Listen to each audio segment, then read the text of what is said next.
It be recorded in three, two.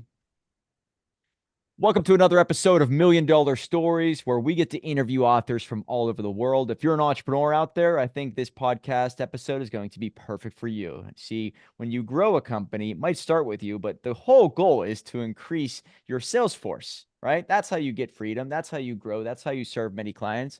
And I'm in the midst of doing that. So we've grown substantially over the past 2 or 3 years. We've been around for 8 years, but the sales force is starting to explode, and I want to do it the right way. That's why we're having our next guest on. He wrote a book called Set Up to Win: 3 Frameworks to a High-Performing Sales Organization. And you can pick it up on Amazon right now. And we have the author with us today, Carl Becker. Thanks so much for being here, sir. Yeah, absolutely. Love talking about sales and growing companies and empowering, up-leveling people. So this is right up my alley. Yeah. So tell us a little bit about the genesis of the book and maybe a little bit about your background. Yeah, I'll start with the book. So I guess maybe I'll mix it all together. So I've always been an entrepreneur. And if you're like me, entrepreneur is about bringing an idea out of the market and kind of seeing if it sticks. Love it. And to me, I Yep. mean, you're a creator, you like ideas, you like to help people, you get excited. And to me, if you're doing that, it's not work. You're having a good time. Damn straight. And so I've had a lot of different companies. And at one point in my time in my life, I had a marketing company, a digital marketing company. I ran for about 10 years. That big, great recession came and just kicked me in the butt. And I was like, oh my gosh, I'm going to have to reinvent myself. And so I closed that company down. And I was like, I'm reinventing myself. What does the market need? And I was like, there are a bunch of entrepreneurs and business owners. And we always are like, gosh, if I could just clone myself, I could sell more. Yeah. I was Right. one of those guys. And then I go, okay, well, what's the best thing you could do without cloning? And it was like, what if I could get appointments for people? Maybe that would be interesting. So I started to go down this path where I built another company where we would go out and kind of be this outsourced appointment setter. Now I'm making it sound more basic than it is. I mean, it was really about understanding the right fit and the right message and finding the right opportunity and getting people at bats. Because I was like, if I can't clone myself, well, what if I could get more at bats, and then at least my batting average goes up, and I'm winning more. So I started to do that, and sure enough, I had some success with some companies, but others I didn't. I was failing, and there was this kind of big aha where I kind of reverse program. If you've ever heard like begin with the end in mind, right? It was kind of like that light bulb went off in my head. Begin with the end in mind. I was like, Damn right. I say okay, that all the time, by the way. right. And so I was like, okay. And in mind, I want appointments. I started working backwards, reverse programming. And I realized there were all these companies that were missing foundations. And that was a big reason why this wasn't working. Because when I said, what's your value? They'd kind of scratch their head. And I would give them a test to be like, hey, if I went into your organization, and I asked everybody that worked there, how do you create value and how you're different? Am I going to get the same answer? And I'd get these stares, right? Like, I don't know. Well, if you don't know, how do your customers know? Yeah. So much of Set Up to Win, and there's a bunch in it, all came from this experience of what were these small, mid-sized businesses missing that were preventing them from being successful, from really growing effectively. And sure enough, I started to crack the code on what that was. And I would say what we cover today, even if you put in 2 or 3 of these things, you try out a couple of these things, you're going to see the lift, because lift comes from kind of intentionality and getting clear so that you can get more focused, more intentional, more efficient when you go out in that market and try to grow, try to sell, share your idea. Well, you broke it down into 3 different frameworks, right? Framework one, two, and three. And the first one is the revenue equation. And I think what you talk about more so in this than anything else is identity. Who are you and who are you serving, right? So, what you're talking about is getting very clear on, Very clear. with self-awareness, because I think the more you know yourself and the more you know your company, the more you can maybe understand the world, right? And those around you. So, is that what framework one is really all about? Yeah, framework one is called the revenue equation. And I kind of break it down into 3 things. The first one is, who are you? Like, how do you create value? Why did you come in business? How are you different? What's your experience? Like, what's the experience you give your clients? Because we want to rally our company around that and rally our message around it. And the second part of that framework is really, who do we sell it to? And where are they in their journey about hiring us? Like, are they even aware they have a problem? And maybe they're not, right? So it's trying to understand who really buys. And I'm going to just pause here for a minute. We live in a tremendously huge world. And I want you to just think about this. A lot of times as an entrepreneur, you go, who do you sell to? And you're like, well, anybody with a checkbook or, anybody in banking, I anybody, used to say that and I right? failed miserably, just so you know. Yeah. Exactly. Anybody who wants to write a book, we can help out. That's a bunch of crap, right? We got very specific, and the more specific, the more that we had standards, and that's what pretty much served us from step one till where we're at now. You Great point there. nailed it. And back to how big the world is. I mean, imagine if I just said, what if you had 100 more customers? What would that do to your business? 1,000 more customers. It's We're unbelievable. talking about a small number when you say there's what, 300 million people just in the US or whatever the number is. And so I think a lot of times, at least I was when I was an entrepreneur, I was afraid to go, oh, it's only going to be, CEOs of companies that are also the founders that are between $5 and $10 million that live in Colorado. Oh my God, I just have a panic attack because there's only going to be 10 people. Well, that's probably, 5,000 people. And if I could get 50 of them, I'm killing it. Yes. So much of the revenue equation is kind of like reflecting back to yourself. What's my company do in the world? How do I create value? Who do I do it for? And then the last part of that is like, do I have a process, a design? Is that design and process supported by technology and my team to make it all work? And I know this sounds basic, but I got to tell you, this came from me going into companies, and I would march out with my team to find some appointments, and we would strike out. And then I would say, well, why are we striking out? And then as I kind of unpacked and looked under the hood, it was because all these things were missing. Mm. So it's really about that intentionality and that focus, because when you have that, you're just so much more efficient. So yeah, that's a big part of the revenue equation. Well, I also think when you're talking about a sales organization, you don't want to attract everybody into your No, organization. So forget about even just the clients for a second. Your culture is pretty well known before they even walk into that door, maybe, right? So you're going to attract a certain type of person based off of your marketing. And I realized that the more I put my, whether it's political beliefs or my beliefs in general out there, I started to attract like-minded people totally. that wanted to be a part of this ride. Now, that made it very easy for me to communicate with them right now and then even 5 years from now, because they know who I am, they know what I stand for, and they either deselect themselves from my life or they migrate closer to it. And so probably what you're talking about more than even just getting the clients is, who are you? Put it on full display so you attract the right sales force. Is that right? Very, very, very well said. Absolutely. We hear this all the time, like, who are your external customers? Who are your internal customers? What they both have in common is they are customers. They are people that want you to solve their problem. They are people that want you to create value for them. So if you want to build an amazing sales force, then do what you just said. Make the world know what you stand for and ask people that want to stand next to you, with you, get in these adventures with you, to come do it and galvanize them, get them into your culture. And man, now you're removing friction, and most likely you're functioning more as a team or a tribe because you all have similar values, similar DNA, and that creates lift, right? That's that whole team versus one scaling. Yep. And I think I made the mistake in my first couple startups to hire people exactly like me. What that really did was there was too many cooks in the kitchen. We're all trying to do the same thing. What I realized in this business in 2016, 2017, my first real hire was somebody who was completely different than me, right? She had different strengths, she had different wants. But what was cool about this is that now that we're talking this out in the open on this podcast, yeah, we have different strengths and maybe different visions for our lives, but what we share is the entrepreneur spirit, right? Have the Totally. freedom to put your creative ideas out into the world. So we all enjoy the same things, we all value the same things, freedom, we love America, capitalism.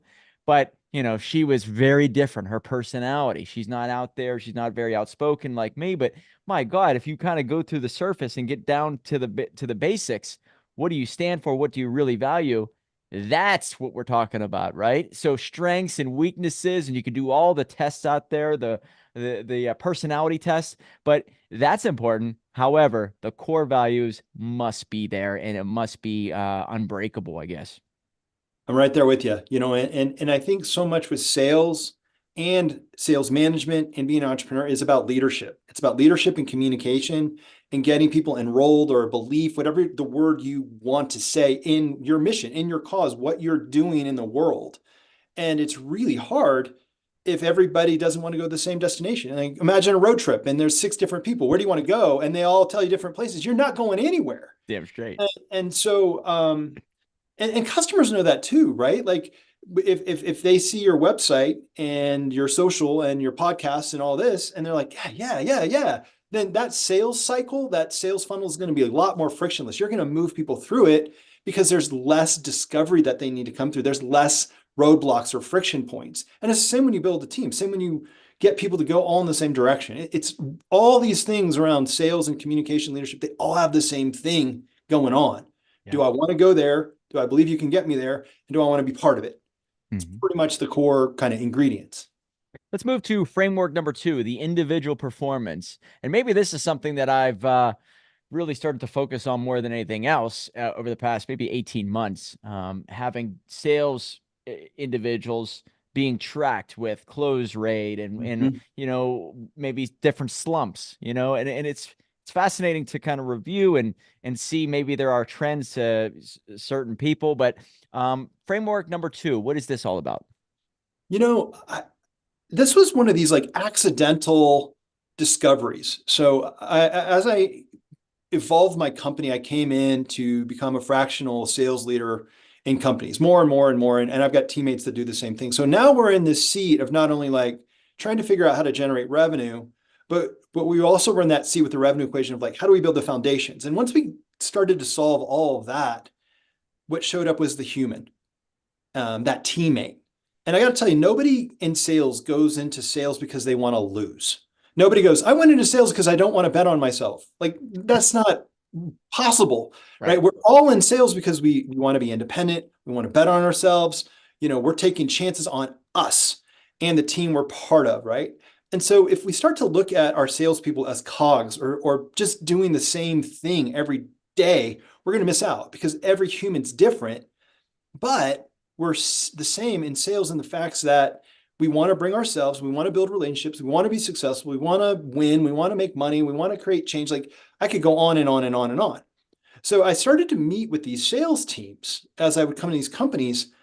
And at first I'd come in for the first day and people would have their arms crossed. Oh, not this guy's going to come and tell me and he's a consultant. Da, da, da, da.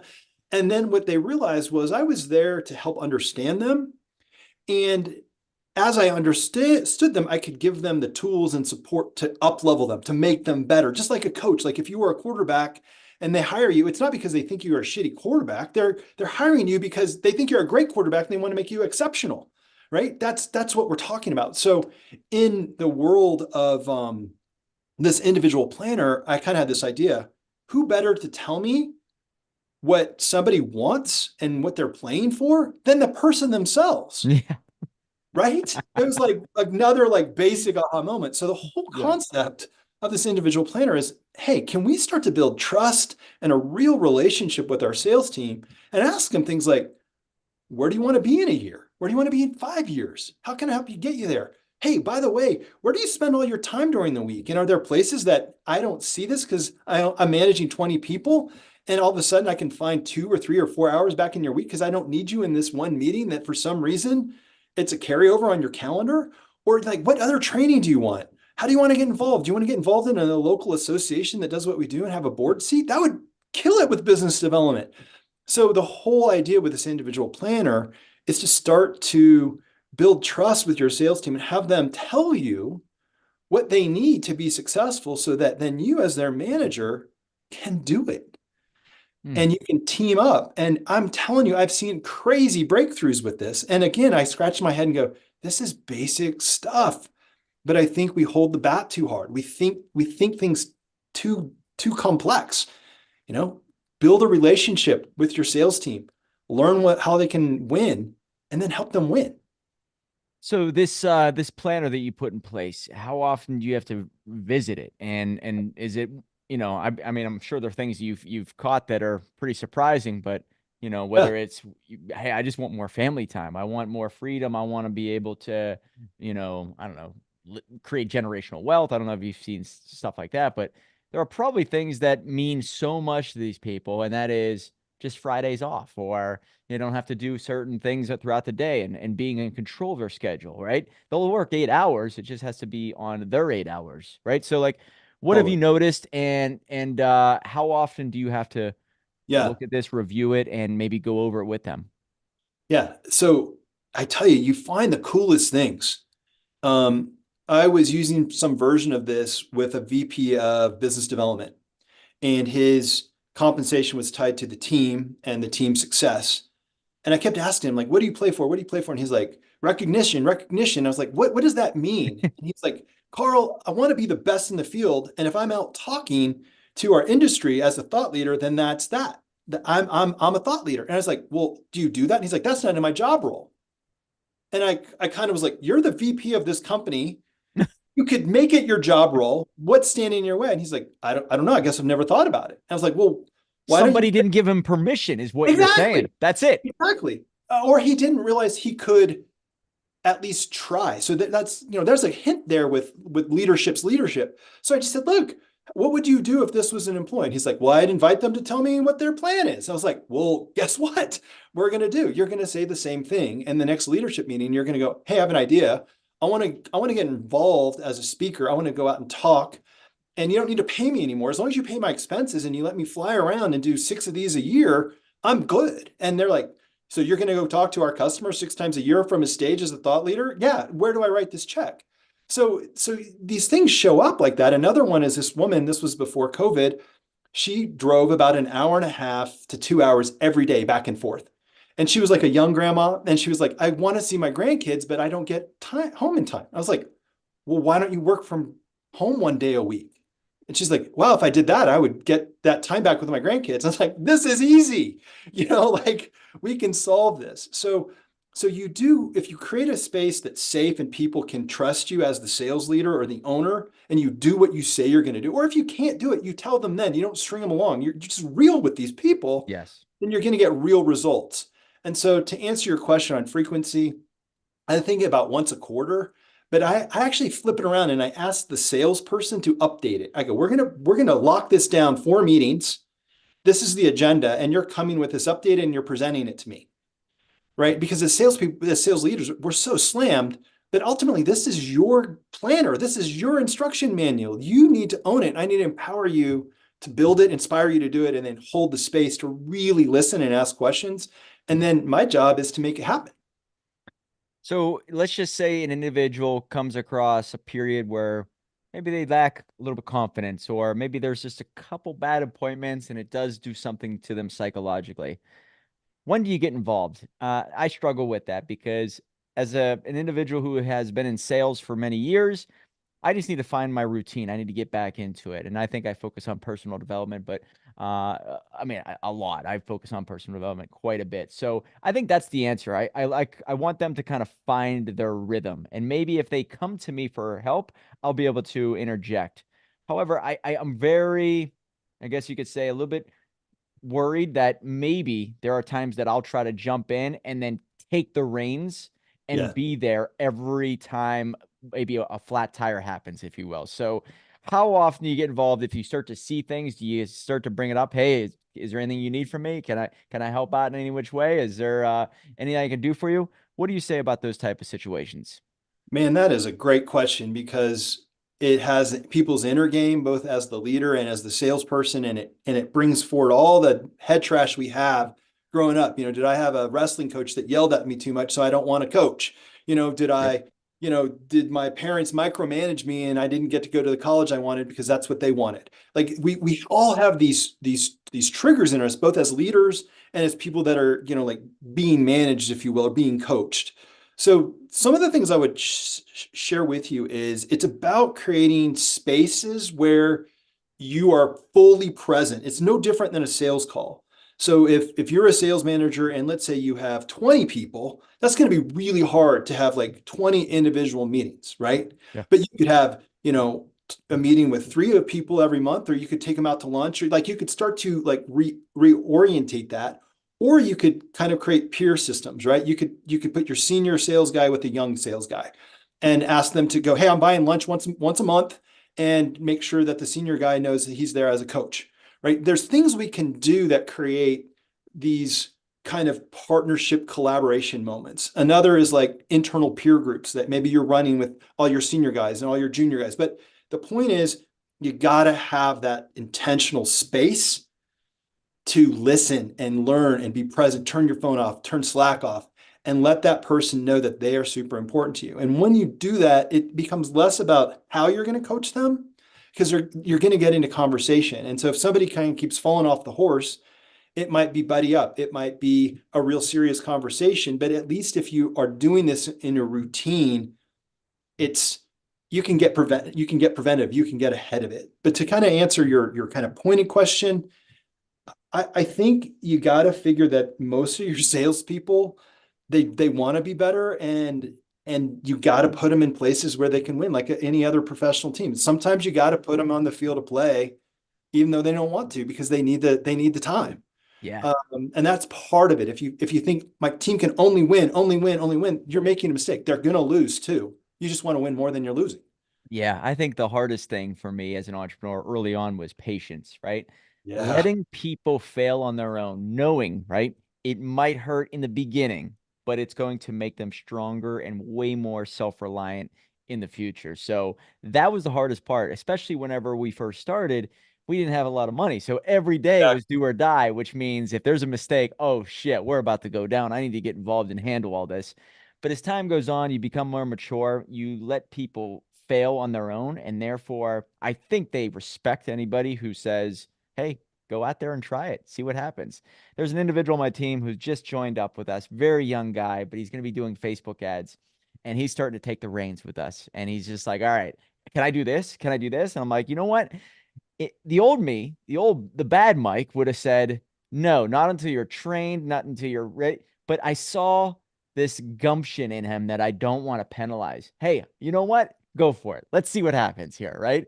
And even if it does lead to a failure or a mistake, he's going to learn so much. But the reward of go out there and learn on your own, because I'm a guy who comes from the school of hard knocks. It's the way I learn. Yeah. But thank God I did, because it's like it's so important for me to have experience in my mistakes. And I think this person's doing it at a very low level, not going to affect the company as much as maybe 7, 8 years ago.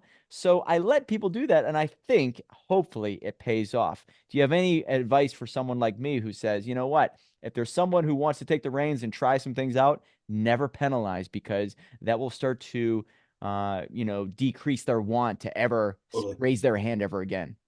It's so true. And the thing is that this is kind of the paradox, right? As entrepreneurs that were gritty, brought it out there, got their hands dirty, worked crazy hours, because every time we made a mistake, it meant, okay, we're not making payroll. So now I'm going to have to go do this thing to fix it, or it's really going to be horrible. Yeah.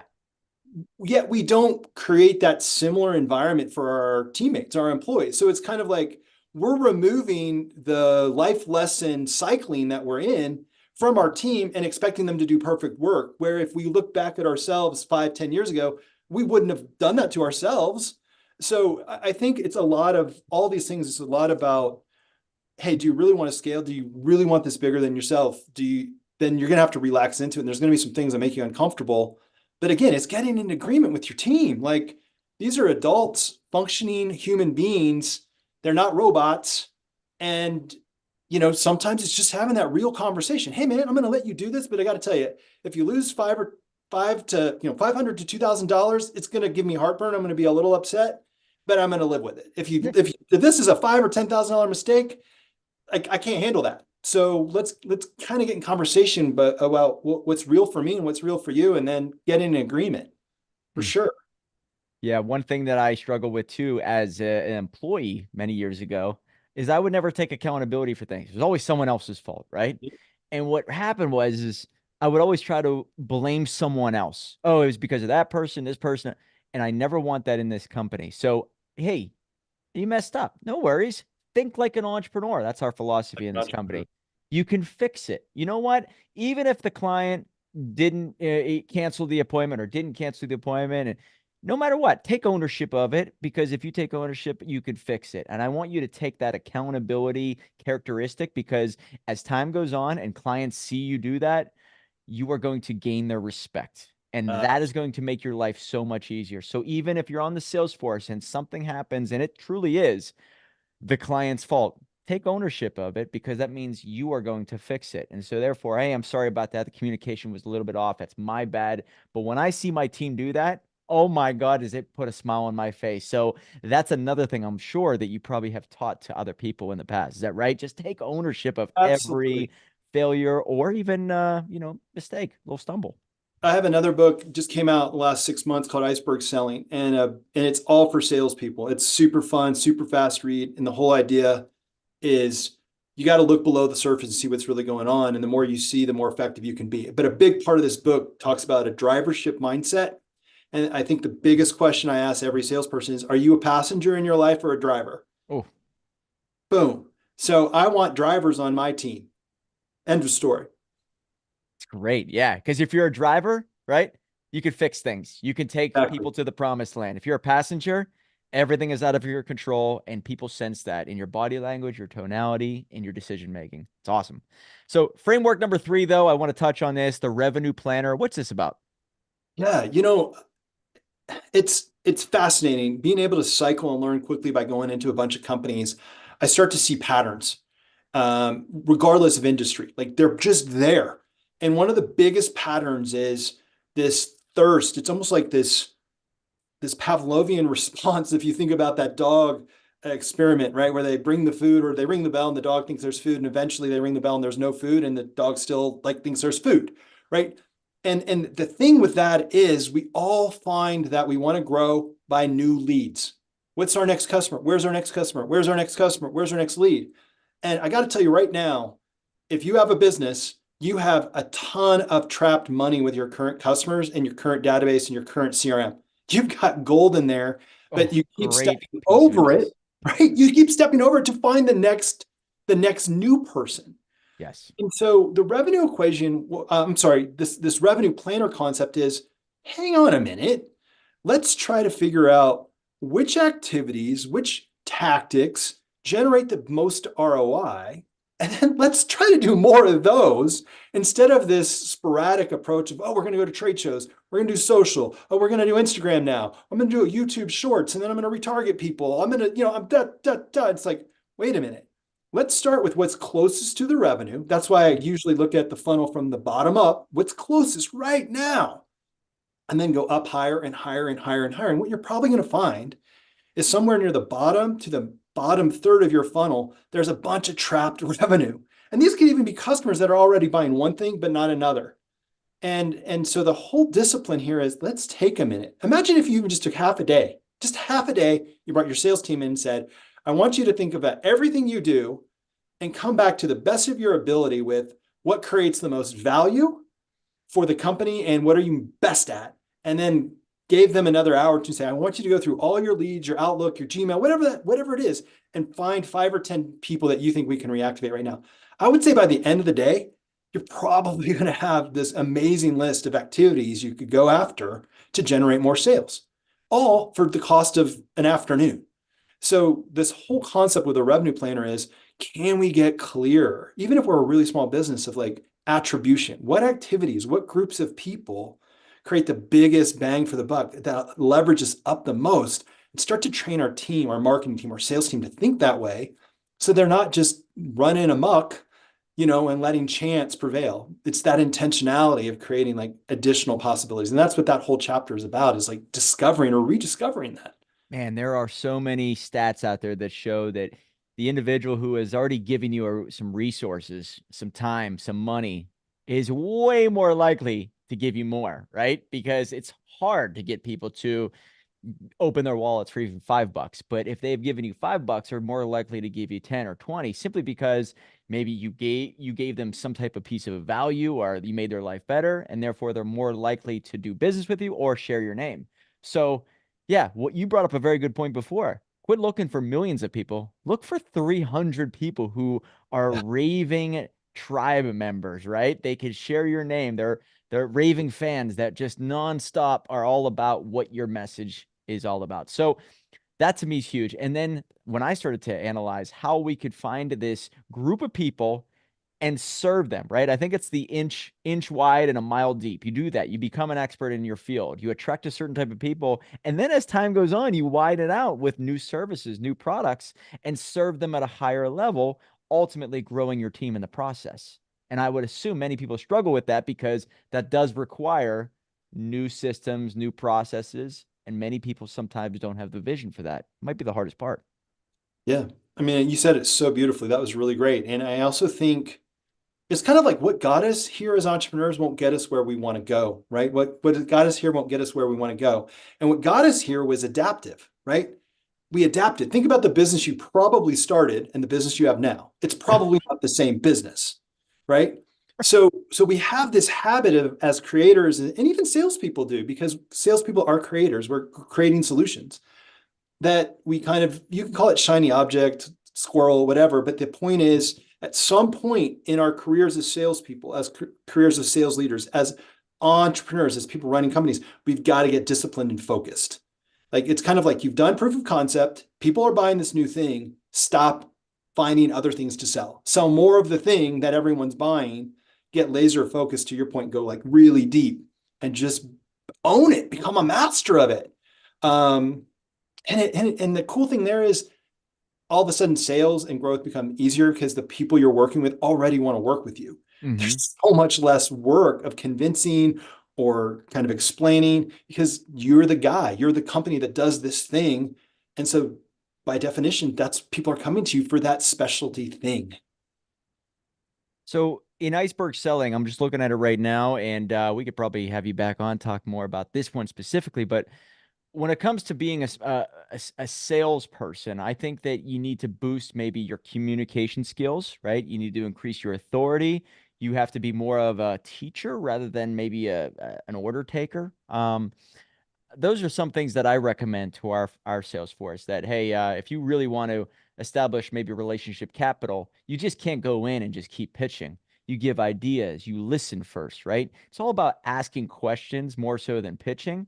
And then you follow up with a solution that fits their biggest problem after they speak first. Some things that I recommend when it comes to just sales in general. Do you have any quick guideline points that you recommend to any sales individual out there? Yeah. Well, you hit a lot of them. I would say um, my favorite word for a salesperson is co-create. And the reason is we are doing something together to move toward a solution Mm, together. So to kind of play off what you're saying, and it is in iceberg selling, it really says something like this. If you have somebody that has a problem and they want to start to share that with you, do the research before you meet them. Learn everything you can. Show up like a professional. Do the pre-work. Do the pre-game. Watch the game film, right? Do all those things. Then when you meet, tell them what to expect. What's the day going to be like? Where are we going to go? Does this still sound right? And then start to get really curious. Ask big questions and stop talking. Listen for clarifying questions. Think of that iceberg. They're only showing you 10% at any one time. So what if you could see 20%, 30%, or 50%? We start going deeper and deeper into the water. The more you see, the more you can solve. So all I would say is if you can get to this place where you're not rushed, you're really present, you ask some questions, then you can kind of do this co-create thing. Like, hey, based on what you said, what about this? And most likely they're going to go, yeah, or well, kind of. Well, what do you mean, kind of? What if I adjusted this? And next thing you know, they're enrolled and they see you as someone that cares about them and is truly the expert. At that point in time, the next thing is usually not you going, what do I need to do to get you in a car today? It's no. usually them saying, this sounds really good. What's next? Yes. And as a That's a salesperson, great that's what green I want. flag. I'm glad you That's brought that up. great. You want that statement. I love all this. What's next, right? You don't want to be the person because that makes you Right. look desperate. What can I do for you to for you to sign up today? I should have given you so much information, so much value, and I don't know if this can be taught, by the way. This maybe can be, but to boost the excitement level, to show them what's possible, right? Some people are introverts by nature, some people are extroverts, some people have a certain energy to them, but to excite people to move forward and to, like you said, co create. I never thought of it that way, by the way. You're co creating Yeah. something on that sales call. Mike, you nailed it. I mean, I think all of us can say we like it when we give somebody something that they want. Like when I bring you an idea and you're like, that's it. Like that's a rush for me, man. That creates a ton of juice. So it's like if I can know that that's where this is going, I'm going to learn, I'm going to share some ideas, I'm going to ask them to kind of brainstorm with me and live in this world of co-creation. If I do it right, most of the time they're going to be like, this sounds great. What's next? Man, you nailed it. Man, I think that humans are like water. They're always going to go to the path of least resistance. And the goal, I think, of any sales individual is to just make it easy for people to want to do business with you. Totally. Isn't that the game, right? You want to make it easy for them to say yes to the consultation, yes to doing business with you, yes to payment, right? I've seen a lot of people make it very difficult for all three of those stages. And all of a sudden, individuals are going to say, hey, even before I work with these people, it's actually so much work. Like this is an uphill battle just to hand over my money. What's it going to be like in this relationship? Make it easy, and your life is going to be much better as a result. Super dead on. Oh, man. I'll cap that real fast. I was doing a workshop on creating proposals today. And the number one thing I said is usability. They kept saying, well, what should be in the proposal? What about these pictures? And what about I was like, I want you to slow down and just ask yourself, usability. How is this simple, easy to understand, easy to use, frictionless? You're reporting back to me that you get me, and there's a clear path forward. And if that means it's one photo or 10 photos, I don't know. But the point is easy, usable, intuitive, aligned to that buyer type. That's what we're talking about. And that's what's really of service when I can meet somebody where they are and then help them move to where they want to be. Mm. And I always think of Amazon as sort of the pinnacle right now. They are all about speed. They're all about frictionless environments, right? When I go on there, I click a button, it's done. They'll say it's going to be delivered on Friday, but it comes on Thursday. It's the over delivering, under promising. It makes it easy for me to just search, buy, click, done, forget about it, and believe in the company. So, yeah, you look at how these great companies are implementing all of these strategies, just adopt it, right? Quit trying to be clever. Just do what they're doing in a certain way for your company. Great. Yeah, So, outside of your books, is there a book that maybe stands out in your life that is something that you recommend to our audience? I always bring up Rich Dad Poor Dad because it was a defining moment in my life and it set me free. So, is there a book like that for you? yeah. I do so much work with teams, and I'll tell you a really, really super short version. When I ran my previous companies, I would say things like, I'm the only one that can. And one day I caught myself saying that, Oh, and it was just kind of like, wow, dude, like who wants to work with somebody that always says that? And who wants to be the guy that has to work every night and every weekend? I don't want to be that guy anymore. And so I started to really learn about teaming. How do we bring teams together? And if you look at any of the really great sport teams, right, or anything that's a group of people that accomplish something, they didn't do it with just one person. They did it with the strengths of all these other people. So I started to get kind of enamored in that and found myself actually really good at bringing out the best in teams. And it might have been because for so many years I sucked at it. But there's a book by Lencioni about 5 dysfunctions of a team. And it's a parable. It's like a little story.